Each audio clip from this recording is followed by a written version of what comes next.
आदरणीय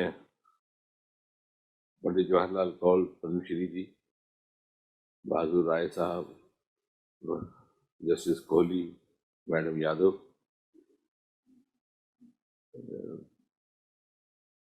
I am personally a very voracious book reader, and I always carry about at least 2 books with me when I'm traveling. So in a long flight, I can go through one of them. So I had to travel to Jaipur by road, so I could finish off with this one. And I carry all sorts of books: history, fiction, cinema, biographies, ranging from film actresses to the national leaders. So that gives you a wider perspective. But there are certain subjects which remain always alive. So one of them is the partition of India, the other is Jammu and Kashmir. And I think I've read hundreds of books on these two subjects because each author has a different perspective. There are partition, you have a number of books written by British officers who went back after 47, British soldiers, similarly Indians, similarly also JK. So I think as far the period writing is concerned, what is important is that what is the title of the book, who is the author of the book, and what is the introduction of the title to the author and introduction of author to the title. दोनों का आपस में क्या परिचय है. अब ये सुखद संजोग ये है कि इन दिस केस मेरे पास हिंदी की थी तो मुझे मालूम नहीं था कि अंग्रेजी का भी इसका है. आहत स्वर्ग. आई थिंक लेखक और शीर्षक का आपस में पहले से ही परिचय है. So that gives it a unique feature. And the author Jawaharlal Kaul ji, born in 1937, has virtually traveled along with these times.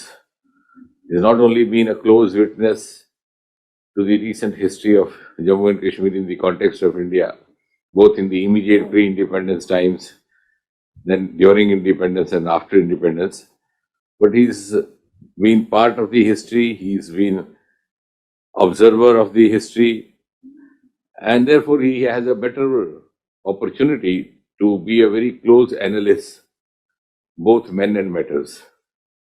So much so, as this book will read, that he also happens to be the classmate of, I don't know how much illustrious Tariq Abdullah.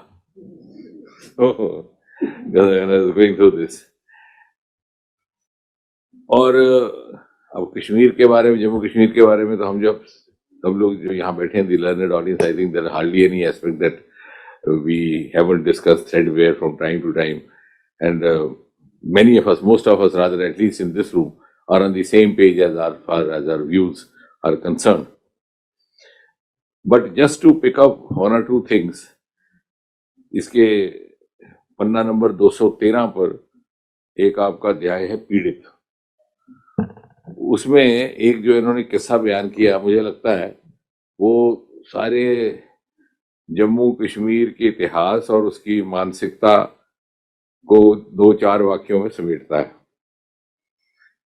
कि मुझे उम्मीद है कुछ लोगों ने पढ़ी होगी ये किताब, कि वो चाचा जी जब अपने राशन का इंतजार कर रहे थे तो उस कतार में खड़ा कोई व्यक्ति था जिसकी बहस हो गई मुंशी के साथ.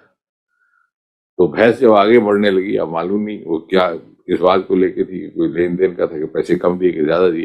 तो जैसे आगे बढ़ी तो पीछे से बोला पाकिस्तान जिंदाबाद, और हल्ला हो गया सारा. और चाचा जी अधेड़ उम्र के थे तो जाकर के थक के कहीं सीढ़ियों पर बैठ के जब तक ये सेटल होता फिर आते. तो इतनी देर में वहां एक मुस्लिम उन्हीं के दोस्त हम उम्र वो भी थे, वो भी जाके बैठ गए. तो चाचा जी बोले कि छोटी सी बात होगी कोई जिसके लिए इतना बड़ा झगड़ा हो गया, अब हमारा वक्त जाया कर रहे हैं. लेकिन ये बात नहीं समझ आई कि पाकिस्तान और हिंदुस्तान बीच में कहां से आ गया. तो उनके मुस्लिम दोस्त बोले कि पंडित जी, जैसे आप मंत्रों की विद्या रखते हैं ना, इसी तरह से हमने भी एक मंत्र ईजाद किया है, मंत्र सिद्ध कर दिया, और वो है पाकिस्तान जिंदाबाद. But on a serious note, I think this is precisely the tale of the history of Jammu and Kashmir having been marred by blunder, blackmail, and deceit. And I tell you all the three. I mean, this is a very appropriate case. कोई भी बात हो पाकिस्तान जिंदाबाद को, so you hold the powers that be in Delhi to ransom, and the powers at different times were also ready to appease. And this appeasement went on and on till it arrived at a situation where you could not, actually, you were riding a horse, riding a tiger, and you could not control it. तो ये जो appeasement का policy चलती रही और blackmail दूसरी तरफ से होता रहा. And deceit, every one of us is familiar with the Sheikh style of politics. तो कौल साहब ने उसमें बड़े बढ़िया तरीके से शेख अब्दुल्ला की कुछ एक बातों को हाईलाइट किया है, which would rather retreat the politics of deceit which was introduced in Kashmir culture, जो नहीं था. तो मैं इसको दूसरी तरफ से देखता हूँ. किताब could be more of a biography और ऑटोबायोग्राफी और also record the events, but there is a huge lot of a cultural fallout happening. जो हमारी तहजीब सभ्यता में जो पोल्यूशन आया, प्रभूषण आया, वो किस तरह से आया. तो Sheikh Abdullah was, of course, all of us know he wanted to be a part of India, not because he was loyal to India, but because he thought he would not be comfortable with Jinnah. और उसके बाद इनका एक chapter है पतन की ओर 5 कदम, पन्ना number 183, अध्याय number 12. मैं ये बात देख रहा था कि Nehru went out of way to accommodate Sheikh. और एक इसमें पत्र भी छपा है जिसमें महाराजा को उन्होंने लिखा कि साहब, in at all cost we must support Sheikh Abdullah because that's in the interest of all of us. लेकिन the same Sheikh did not spare even Nehru. अब ये बात इसलिए बहुत ज्यादा नहीं आती क्योंकि हम में से बहुत सारे लोगों को बड़ी ज्यादा शेख के साथ हमदर्द, नेहरू के साथ हमदर्दी नहीं है. लेकिन अगर आप उस बात को, कैरेक्टर को एनालाइज करें, the deceit was so much ingrained in the personality that it did not spare even Nehru. And इस चैप्टर में पेज 183 में रिकॉर्ड होता है कि he had started avoiding meeting Nehru and responding to his calls because that was the time when he was collaborating with some of the foreign diplomats. जो American ambassador Srinagar चले जाते, 7-7 घंटे उनसे बैठक हुई है, which is recorded by Kaul साहब. और वो कहते हैं साहब हम इंडिपेंडेंट कश्मीर की बात करते हैं शेख अब्दुल्ला, तो उस लाइन पर चल पड़े. So that was the extent of deceit, and again reflected in a letter by Dr. Karan Singh, Shyama Prasad Mukherjee के स्वर्गवास के बाद, पन्ना नंबर 297, जिसमें डॉक्टर करण सिंह ने तत्कालीन प्रधानमंत्री नेहरू जी को लिखा कि मुखर्जी बीमार हैं, ये मुझे भी बताया नहीं गया. मुखर्जी का देहांत हुआ, मुझे समाचार और अखबारों से और उससे पहले रेडियो से पता चला. तो इस प्रदेश का सदर रियासत अथवा राज्यपाल होने के नाते यदि मुझसे इतनी बात भी मेरे सूचना में नहीं आई तो आप अनुमान लगा सकते हैं कि किस प्रकार की यहाँ पे व्यवस्था है. बाकी इस किताब में 370 जन्म और अंत का अध्याय is I think good for completing the record. Being, because बात चलेगी तो फिर आगे बात करेंगे. Being a son of soil and also a very sensitive observer, Kaul Sahab has been a very close witness to the tumultuous times that we have witnessed in the last 3-4 decades. And there is also a reflection of his concern for the social and the cultural dilution that happened in the last 4 decades. अब जैसे इन्होंने कहा पन्ना number 209 में चरारे शरीफ के मस्त गुल के जब नारे लगे, तो what would have been the state of mind to those who had dedicated their lives and had been groomed in that so-called composite culture. मैं ये जब बात सोच रहा था तो मुझे लगा कि एक्चुअली हमारी 3 पीढ़ियां जाने के बाद ये बात अब समझना भी बहुत मुश्किल है. सन 1996 में जब पहला चुनाव हुआ, काफी समय अंतराल के बाद, तो एक मीडिया का छोटा सा ग्रुप बना था क्योंकि दूरदर्शन में वो डिस्कशन होती तो वहाँ था कोई नहीं. It was like a curfew इन कश्मीर. तो मैं और श्याम कौल जी और यहाँ से एक शकील अहमद थे नव भारत टाइम्स के, और कुछ एक लोगों को यहाँ भेजा गया. शकील अख्तर अब तो रिटायर हो गया, अभी भी मिलते हैं. तो हम जब शाम को वहां से गुजर रहे थे रेजिडेंसी रोड से, तो एक मुस्लिम गारमेंट आउटलेट वाला, वो बाहर आया दौड़ता हुआ और उनको ले गया कि श्याम जी क्या बात है, इस बार सूट नहीं खरीदना? बोले वही मैं सूट वूट नहीं खरीदना है, तो एक दिन के लिए दूरदर्शन की ड्यूटी पे है और मैं तो पैसे वैसे भी लाया। तो वो कहता पैसे किसने मांगे? और हम बाहर खड़े रहे, मैं और शकील अख्तर, उनको अंदर ले गए और कोर्ट का पीस काट के उसके हवाले किया, मगर पैसे बाद में मांगे जाएंगे। तो वो एक जो जनरेशन थी जिनमें regardless of whether being Muslim or Hindu had shared the agony of at least separation is also no more. तो ये बात मेरे जहन में आई जब मैंने ये पढ़ा। और एक इनका इरोजन ऑफ दी, जहां सोशल मिलियू हुआ, फैब्रिक हुआ, वहां इरोजन ऑफ कल्चर। एक अध्याय का नाम इन्होंने रखा है गांजा चरस की जन्नत। खुदा ने तो हमें जन्नत में पैदा किया, लेकिन शायद हमारा वहां दिल नहीं लगा। तो वो मेरी इंटरप्रिटेशन है, हम गांजा चरस की ओर चल पड़े। The rest of course I need not say. And the value of art above religion is reflected in his reference to मलका पुखराज। जिन्होंने कहा कि मलका पुखराज ने बहुत सारे खत लिखे महाराजा को, लेकिन उन्हें जवाब शायद नहीं मिला। मुझे अफसर राव मलका जी के साथ हमारी ड्यूटी लगाई थी एज अस्कॉट, तो मैं बहुत यूथ थे, हम यंग थे, तो उनको महल देखने ले गए थे, अमर महल। तो उन्होंने ऐसे दीवार पर हाथ रखा और वो रोने लगी। मैंने कहा एक एक ईंट महाराजा जर्मनी से लाया था और मैं 14 साल की उम्र से हर रोज यहाँ आया करती थी, तो आप इस बात का अंदाज नहीं लगा सकते। तो वो सारी बातें किसी न किसी ढंग से जो लोग कश्मीर के साथ जुड़े हैं, संवेदनशीलता के साथ, जिन्होंने कश्मीर के भिन्न भिन्न उसके डिफरेंट मूड्स को ऑब्जर्व किया है, वो मेरे ख्याल से महसूस करेंगे। And is going to be not only a reference book, I think also important research book for future scholars. तो जैसे आगे बढ़ती ही बात, तो फिर हम आगे चलते हैं। ये जब मैंने कहा कि इट्स सागा ऑफ डिसीट, तो ये भी एक बात आ जाए, जब 370 की बात अभी छेड़ी, 370 को सबसे ज्यादा अगर अब्यूज किया गया है तो नेशनल कॉन्फ्रेंस ने किया। ये बात अक्सर लिखने में नहीं आती।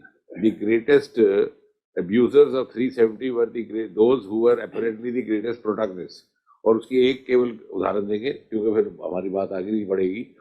जब 1975 में इमरजेंसी लगी और इंदिरा जी ने 42nd 43rd अमेंडमेंट लाया, जिसमें बहुत सारे चीजें आई, एक उसमें था विधानसभा और संसद का कार्यकाल 6 साल किया, तो शेख अब्दुल्ला वहां थे, तुरंत उसको अपना लिया गया, क्योंकि they had the prerogative to adopt or not to adopt the Indian laws. लेकिन जब मोरारजी भाई आए 3 साल बाद, तो 45th 46th आई अमेंडमेंट और उसको रिवर्स किया। सारी विधानसभाओं के और लोकसभा का अवधि काल 5 साल पुनः रिस्टोर किया गया। उस समय इन्होंने 370 पकड़ लिया, बोले यहाँ 370 है। तो actually those who are apparently trying again blackmail, deceit and greed, ये बात प्रमाणित होती है। जैसा मैंने कहा कि विषय अगर जम्मू कश्मीर का नहीं है, पहले हम क्योंकि राय साहब भी एकेडमिक हैं और मैडम भी, तो वो बात क्लैरिटी हो जाए कि इसलिए कुछ लगेगा, कुछ हमारे मित्रों को कुछ चीजें छूट गई, इसलिए कि ये चर्चा इस पुस्तक पर थी, तो इसलिए जम्मू कश्मीर के और बड़े विषय हैं। लेकिन आई थिंक टेक होम जो 2-3 बड़ी चीजें हैं कि इस समय बहुत ज्यादा हमें एक नैरेटिव की आवश्यकता थी जम्मू कश्मीर को लेकर के, और उस नैरेटिव को रोल आउट करने का काम जवाहरलाल कौल जी ने किया है। तो सबसे बड़ी ये प्रशंसा लायक बात। This discussion this evening is dedicated to the book and the author. दूसरा ये आपने ठीक कहा इन्होंने, प्रोफेसर यादव ने, कि उसमें मुखर्जी का जिक्र ज्यादा नहीं आया, माउंटबेटन का नहीं आया। वो इसलिए भी नहीं आया कि अगर आप देखें, this is a non political account from a journalist pen. The second thing that we have to appreciate, it's not a politician writing, otherwise प्रजा परिषद का भी आता, पंडित प्रेमनाथ डोगरा, तो बात बहुत ही लंबी पहुंचती, लेकिन इन्होंने उस बात को अपने आप को अलग रखा। I think that requires tremendous amount of restraint and professional diligence. He's written it like a journalist, without appearing to be taking any sides politically. तीसरा, he has lent words to Jammu and Kashmir's unspoken wound. because he has seen the cumulative effect of the wound happening. चाहे वो militancy है, चाहे terrorism है, चाहे वो drug views है, this is all a cumulative effect of that. And it is also, as I said in my opening was a saga of greed, deceit, blunder, without indicting any individual. The reader can make out कि अगर ऐसा हुआ तो क्यों ऐसा हुआ, तो किसका किरदार कैसा था. किसी के कैरेक्टर पर टिप्पणी किए बगैर आपको ये अवसर दिया कि आप उसके कैरेक्टर को जज करें. जब इन्होंने कहा कि साहब नेहरू जी को शेख अब्दुल्ला साहब नहीं मिलने लगे, कुछ वक्त ऐसा भी आया, तो आप खुद अंदाजा लगाएं कि कहाँ से कहाँ क्या हो रहा था. तो he has left it to you without stigmatising his own pen. और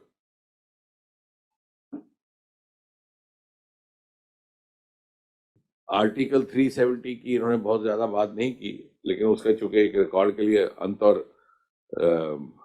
लेकिन उसी में जाहिर हो गया the votaries of article 370 were the greatest abusers. अगर 35A लाया तो क्यों लाया, कुछ लोगों को उसका फायदा था, उस बात में गए नहीं. I appreciate that because otherwise somebody would have blamed it is a right wing book. Nobody can now blame him of that, or not the other way around.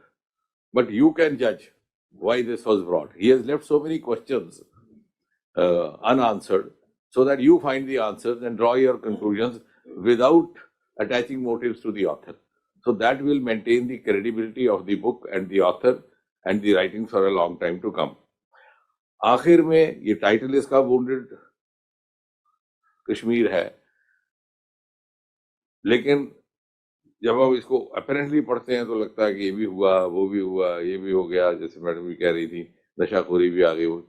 लेकिन it does not end at a pessimistic note. तो ये धारणा लेकर हम यहाँ से ना जाए. इट इज एक्चुअली जो पक्षी घर आएंगे, it's actually that single sentence or phrase denotes more than one thing.